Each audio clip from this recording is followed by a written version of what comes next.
Hello everyone, welcome to my channel. जैसे कि आप लोग जानते हैं, समाजशास्त्र से संबंधित क्लास है और समाजशास्त्र से संबंधित जो बच्चे बिहार स्टेट बीपीएससी 3.0 और बीपीएससी 4.0 के लिए तैयारी कर रहे हैं, उनके लिए यह क्लास बेहतर है और यहाँ से वे अपने स्टडी को कंप्लीट कर सकते हैं और इससे रिलेटेड किसी भी एग्ज़ाम की भी तैयारी करें तो उसके लिए भी महत्वपूर्ण है।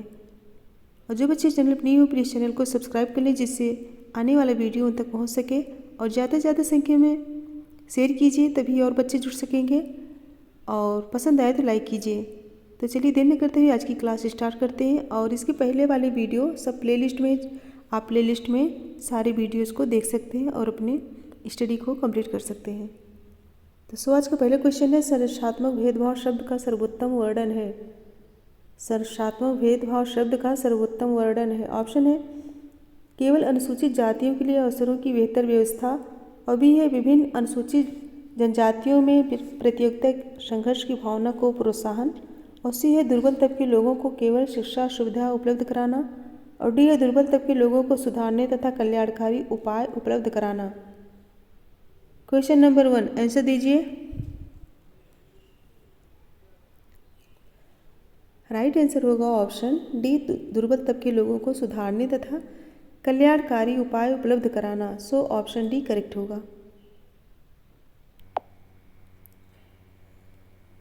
नेक्स्ट है सूची 1 को सूची 2 से सुमेलित कीजिए। जनजात और आवासशाला का नाम मिलान करना है। गोंड, घोटुल, उरांव, घुमकरिया और हो, गिटियोरा, भुइयाँ, डंगरबिसा। कौन सा ऑप्शन करेक्ट होगा? सो ऑप्शन डी करेक्ट होगा। ऑप्शन डी करेक्ट होगा। अच्छे से पढ़ लीजिएगा। नेक्स्ट है पुरुष पूर्णतः समाज की उपज है जबकि स्त्री काफ़ी हद तक प्रकृति की उपज है, यह कथन है। पुरुष पूर्णतः समाज की उपज है जबकि स्त्री काफ़ी हद तक प्रकृति की उपज है, यह कथन है। ऑप्शन है पार्सन्स का, दुर्कीम का, मर्डाक का, रॉबिन फॉक्स का। राइट आंसर दीजिए। क्वेश्चन नंबर 3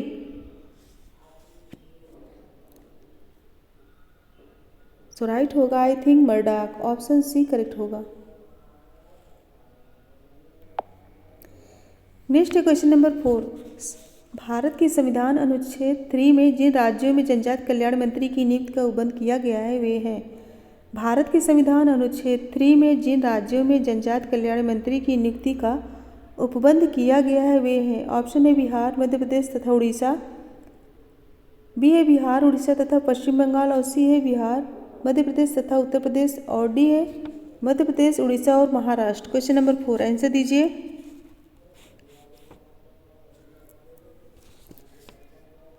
राइट होगा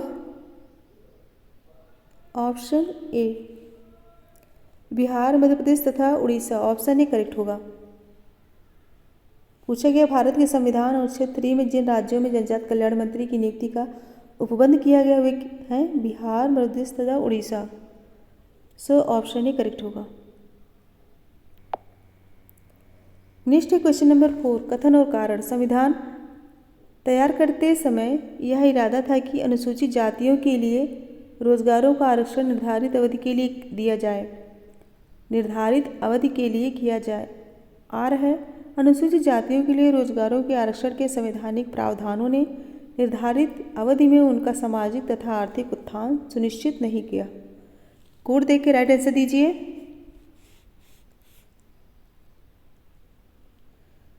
कोड देख के आंसर दीजिए।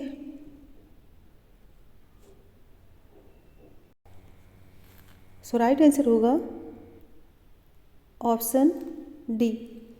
ओ सॉरी, राइट आंसर होगा क्वेश्चन नंबर 4 का राइट आंसर होगा ऑप्शन डी। क्वेश्चन नंबर 4 का राइट आंसर होगा ऑप्शन डी। ए गलत है परंतु आर सही है। नेक्स्ट है अनुसूचित जातियों को आरक्षण इस अनुपात में दिया जाता है। अनुसूचित जातियों को आरक्षण इस अनुपात में दिया जाता है। ऑप्शन है सामाजिक पिछड़ापन, आर्थिक आवश्यकताएं, जनसंख्या, निम्न आनुष्ठानिक स्थिति। क्वेश्चन नंबर 5 आंसर दीजिए। क्वेश्चन नंबर 5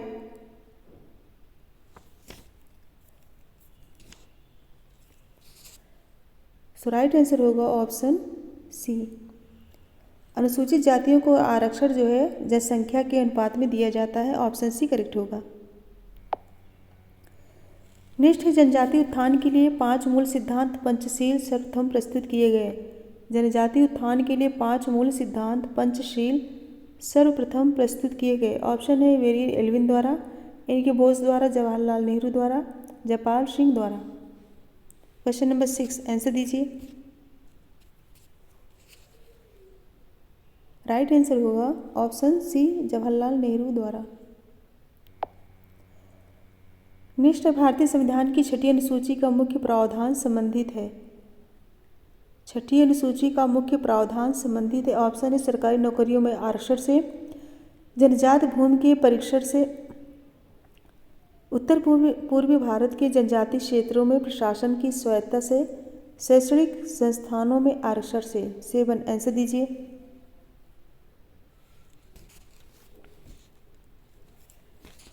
राइट आंसर होगा ऑप्शन सी उत्तर पूर्वी भारत के जनजातीय क्षेत्रों में प्रशासन की स्वायत्तता से। ऑप्शन सी करेक्ट होगा। पूछे कि भारतीय संविधान की छठी अनुसूची का मुख्य प्रावधान, तो ऑप्शन सी करेक्ट होगा। नेक्स्ट है क्वेश्चन नंबर 8। अनुसूचित क्षेत्र की जनजातियों ने अपने बच्चों के लिए संवैधानिक अधिकारों के तहत विशेष देखभाल की मांग की। यह देखभाल की मांग किसके अनुच्छेद के अंतर्गत की गई? अनुसूचित क्षेत्र की जनजातियों ने अपने बच्चों के लिए संवैधानिक अधिकारों के तहत विशेष देखभाल की मांग की। या देखभाल की मांग किसके अनुच्छेद के अंतर्गत की गई? ऑप्शन है अनुच्छेद 21, अनुच्छेद 46, अनुच्छेद 52, अनुच्छेद 73। क्वेश्चन नंबर 8 आंसर दीजिए।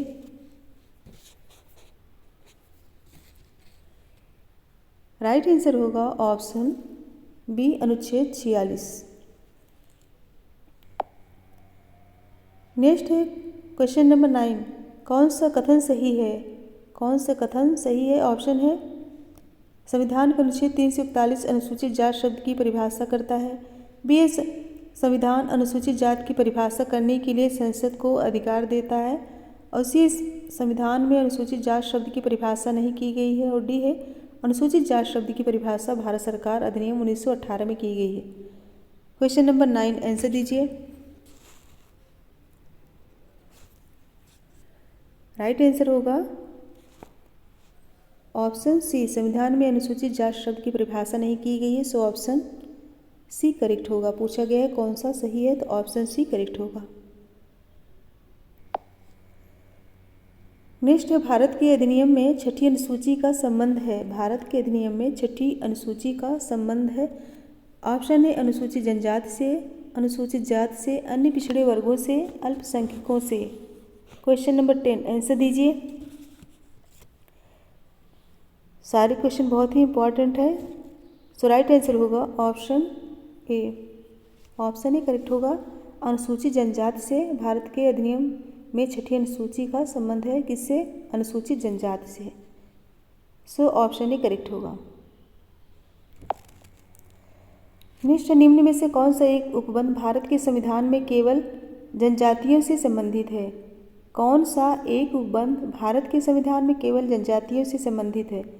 ऑप्शन है सेवाओं और पदों पर नियुक्तियां 335, लोकसभा में सीटों का आरक्षण 330, राज्य विधानसभा में सीटों का आरक्षण 332, या फिर अनुसूचित क्षेत्र की घोषणा 224। आंसर दीजिए। Question number 11।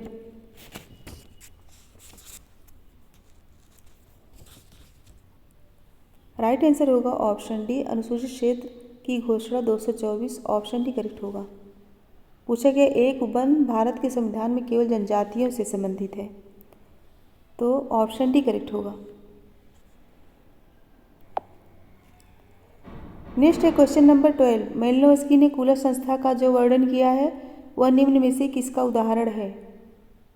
मेलिनोव्स्की ने कूलर संस्था का जो वर्णन किया है वह निम्न में से किसका उदाहरण है? ऑप्शन है ऋण निपटारे की पद्धति, वस्तुओं के औपचारिक विनिमय की पद्धति, समाज में उच्च प्रसिद्धि प्राप्त करने की पद्धति, या फिर संपत्ति को अर्जित करने का साधन। 12 आंसर दीजिए।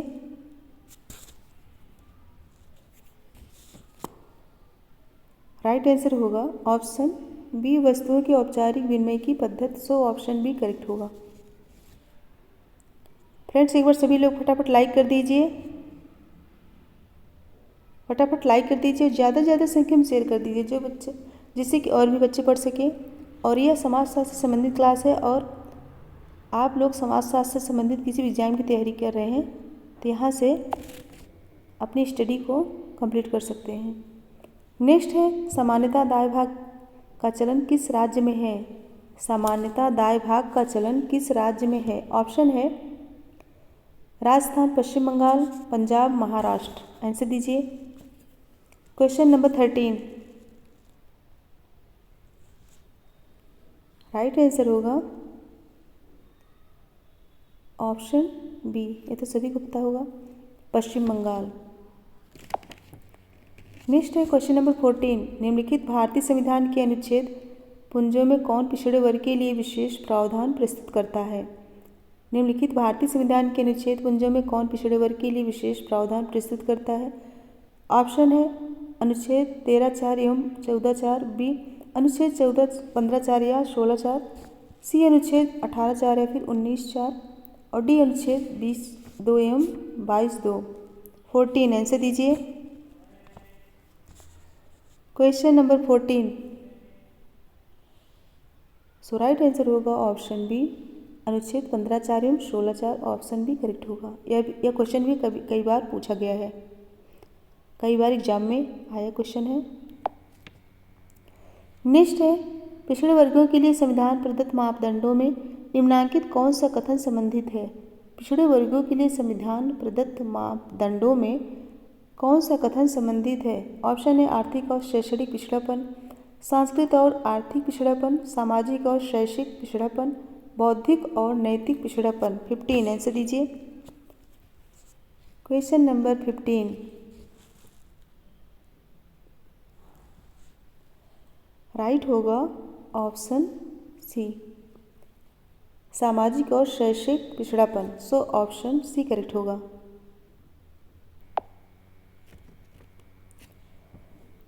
नेक्स्ट है निम्नांकित में से किसने जनजात सातवीकरण की प्रक्रिया की व्यवस्था करने के लिए जनजाति जाति सातत्य प्रारूप दिया। ऑप्शन है श्रीनिवास, सुरजीत सिन्हा, एस.सी. दुबे, मजूमदार। आंसर दीजिए। Question number 16, question number 16 mock test है, फटाफट आंसर दीजिए। सो राइट आंसर होगा ऑप्शन बी, सुरजीत सिन्हा। सुरजीत सिन्हा ने जनजात सातवीकरण की प्रक्रिया की व्यवस्था करने के लिए जनजाति जाति सातत्य प्रारूप दिया। ऑप्शन बी करेक्ट होगा। नेक्स्ट है जेम्स जॉर्ज फ्रेजर की पुस्तक द गोल्डन बाउ में निम्नलिखित में से किन पक्षों को प्रस्तुत किया गया है। गोल्डन बाउ में किन पक्षों को प्रस्तुत किया गया है। ऑप्शन है भारत की राजनीति, वैश्वीकरण एवं सामाजिक परिवर्तन, जाति और वर्ग का संबंध, धर्म और जादू। 17 आंसर दीजिए। क्वेश्चन नंबर 17, राइट होगा ऑप्शन डी, धर्म और जादू।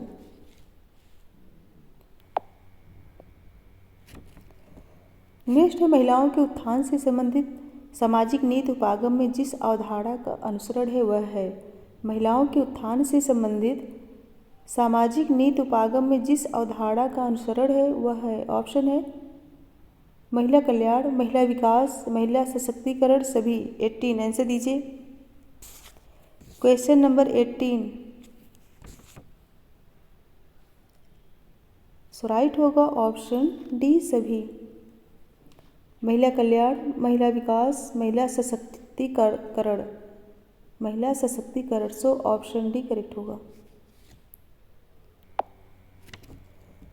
नेक्स्ट है क्वेश्चन नंबर 19, कोलिस का अध्ययन किसके नाम के साथ संबंधित है। कोलिस का अध्ययन किसके नाम के साथ संबंधित है। ऑप्शन है मजूमदार, दुबे, घुरिये, कपाड़िया। 19 आंसर दीजिए।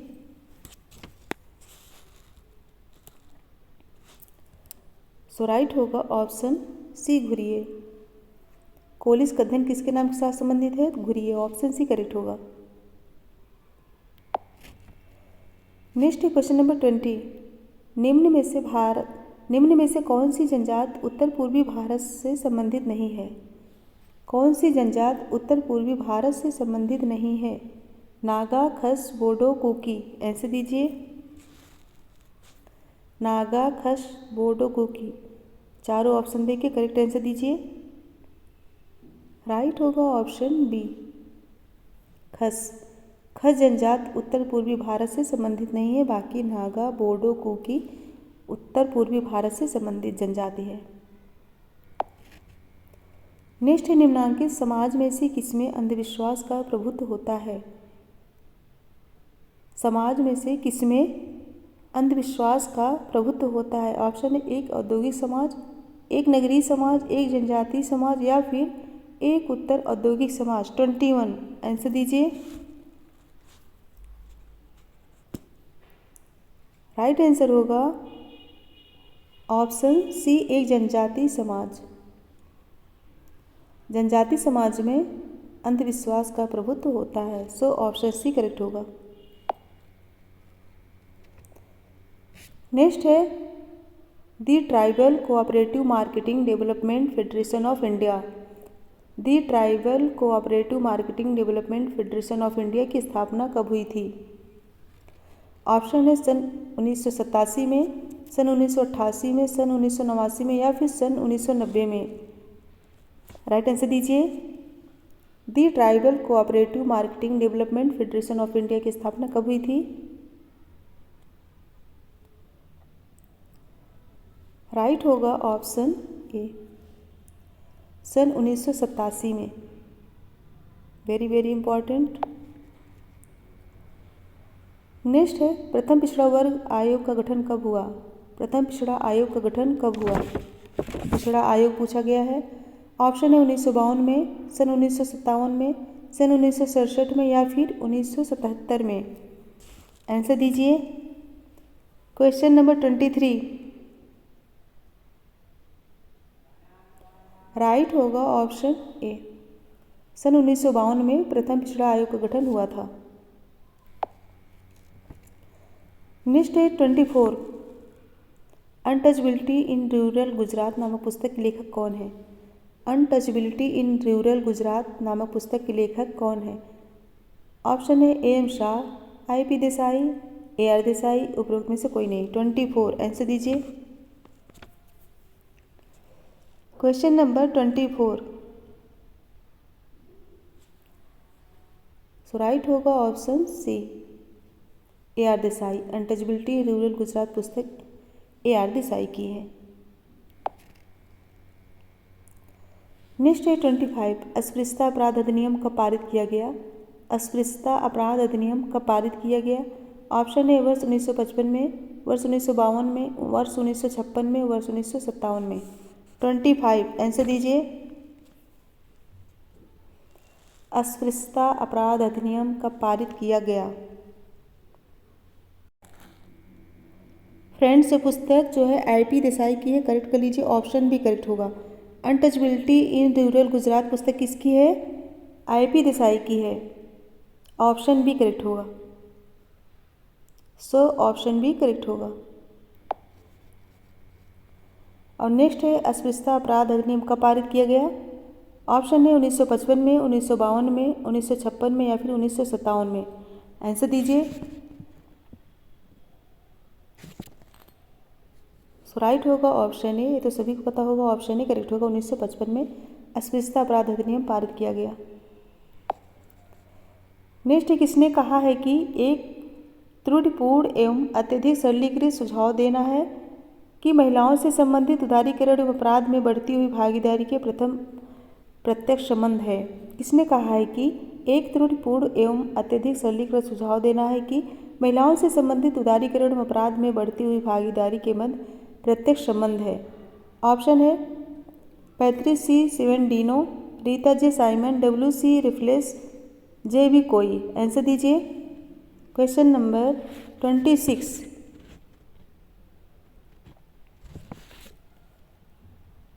राइट आंसर होगा option B, Rita J. Simon. Option B correct होगा। नेक्स्ट है दलित्स इन मॉडर्न इंडिया पुस्तक के लेखक कौन है। दलित्स इन मॉडर्न इंडिया पुस्तक के लेखक है पालवल S R Charsley, S M Mitchell, T Scarlett Epstein. 27 आंसर दीजिए। Dalit in modern India important पुस्तक है। राइट होगा option C, S M Mitchell की पुस्तक है ये, एस एम मिचेल। नेक्स्ट है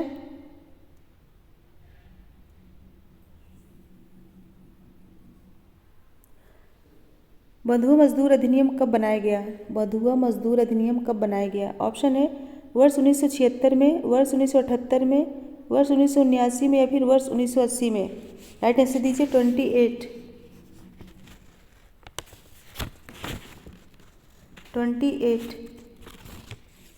राइट आंसर होगा ऑप्शन ए 1976 में। बंधुआ मजदूर अधिनियम 1976 में बनाया गया। नेक्स्ट है भारत के किस भाग से खरिये जनजाति के लोग संबंध रखते हैं। भारत के किस भाग से खरिये जनजाति के लोग संबंध रखते हैं। ऑप्शन है छोटा नागपुर, बस्तर, नीलगिरी पहाड़ियाँ, छत्तीसगढ़। आंसर दीजिए question number 29।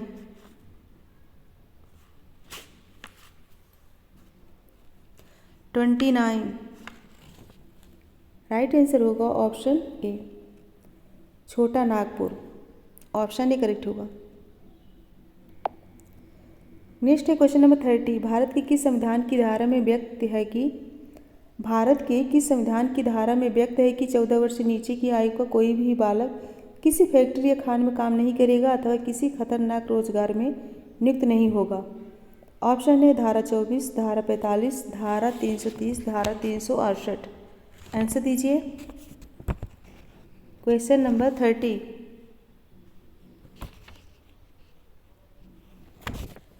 Question number 30 right होगा ऑप्शन ए धारा 24। धारा 24 में धारा 24 में व्यक्त किया गया है कि 14 वर्ष से नीचे की आयु को कोई भी बालक किसी फैक्ट्री या खान में काम नहीं करेगा अथवा किसी खतरनाक रोजगार में नियुक्त नहीं होगा। सो ऑप्शन ही करेक्ट होगा। और इसके लास्ट में एक क्वेश्चन है।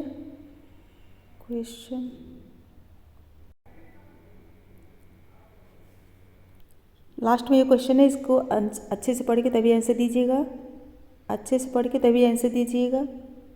तो फ्रेंड्स मेरे साथ बने रहने के लिए बहुत बहुत धन्यवाद। Thank you so much everyone. Good bye and good night.